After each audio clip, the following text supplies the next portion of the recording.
Assalamualaikum warahmatullahi wabarakatuh. Perkenalkan, nama saya Muhammad Rifan Sasalandiko dengan ujung NIM 079. Perkenalkan, nama saya Rafael Pangutan Panggabean dengan ujung NIM 031. Perkenalkan, nama saya Kendi Lavandi dengan ujung NIM 085. Perkenalkan, nama saya Muhammad Ardi Wijaya dengan ujung NIM 067. Dan pada hari ini kami akan menjelaskan tentang pemanfaatan batu bara pada pembangkit listrik tenaga uap.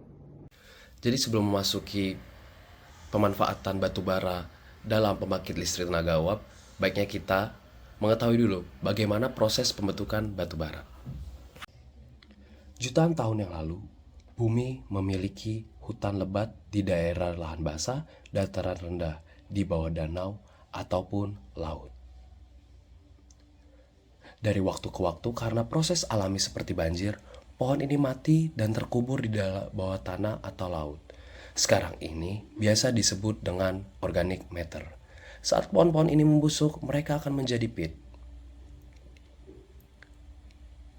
Karena tertimbun oleh banyak tanah yang disebut endapan di atasnya, mereka dikompres dan menjadi batu bara lunak yang disebut dengan lignit. Semakin banyak endapan yang terkumpul di atasnya, dengan juga sering berjalannya waktu, kemudian akan meningkatkan tekanan. Di bawah tekanan tinggi dan suhu tinggi, lignit perlahan dikonversi menjadi batu bara.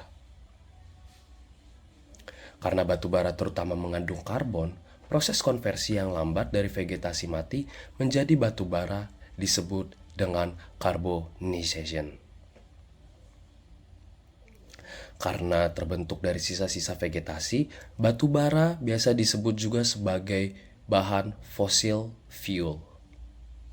Batu bara diambil dengan menggali jauh di dalam perut bumi.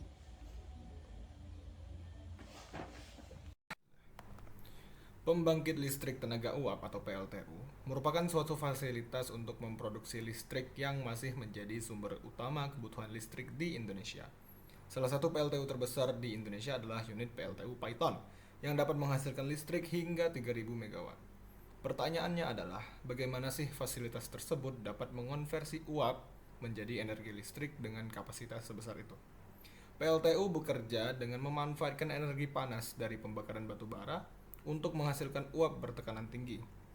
Ketika air dipanaskan, maka volume molekul air akan menjadi semakin besar, di mana dalam ruangan tertutup akan menghasilkan tekanan yang sangat tinggi. Untuk menghasilkan panas yang dibutuhkan tersebut, terdapat komponen yang disebut boiler. Boiler ini terdiri dari ruang bakar yang fungsinya adalah sebagai tempat pembakaran. Untuk bahan bakar yang digunakan itu biasanya adalah batu bara. Di atas dari pembakaran batu bara ini terdapat pipa panjang yang bernama superheated pipe. Di superheated pipe ini diisi oleh air. Panas hasil dari pembakaran batu bara menyebabkan air yang berada pada superheated pipe itu menguap. Air dan uap panas akan mengalir menuju steam filter. Nah, steam filter ini merupakan komponen pada boiler yang berfungsi untuk memastikan bahwa material yang keluar dari mesin boiler ini itu hanyalah uap panas saja.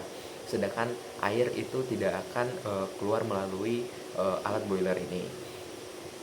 Di sini mekanismenya adalah material yang memiliki massa jenisnya lebih rendah itu akan berada di atas, dan material yang memiliki massa jenisnya lebih tinggi itu bahkan berada di bawah.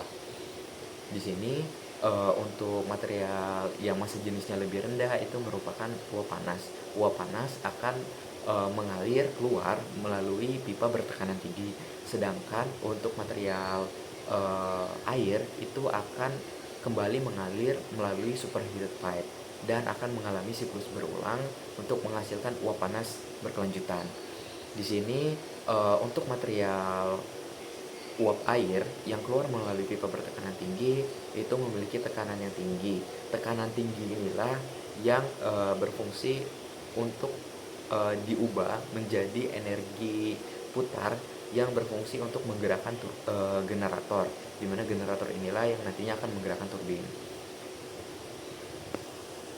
Lalu putaran turbin akan menggerakkan generator.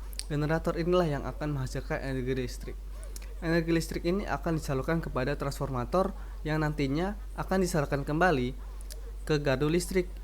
Gardu listrik inilah yang akan menyalurkannya kepada konsumen yang membutuhkan. Lalu terdapat juga kelebihan dari PLTU ini, di mana biaya bahan bakarnya yang rendah, sehingga mudah untuk mengembangkannya. Ada juga kekurangan dari penggunaan PLTU ini, yaitu adalah biaya pembangunan PLTU-nya yang mahal, dan juga akan menghasilkan gas emisi karbon yang tidak ramah lingkungan. PLTU juga harus dibangun di sekitar area perairan sebagai sumber pendinginan alami untuk PLTU-nya sendiri. Sekian penjelasan mengenai pemanfaatan batu bara dari kelompok kami. Kurang dan lebihnya mohon maaf. Kami akhiri, wabillahi taufiq wal hidayah. Wassalamualaikum warahmatullahi wabarakatuh.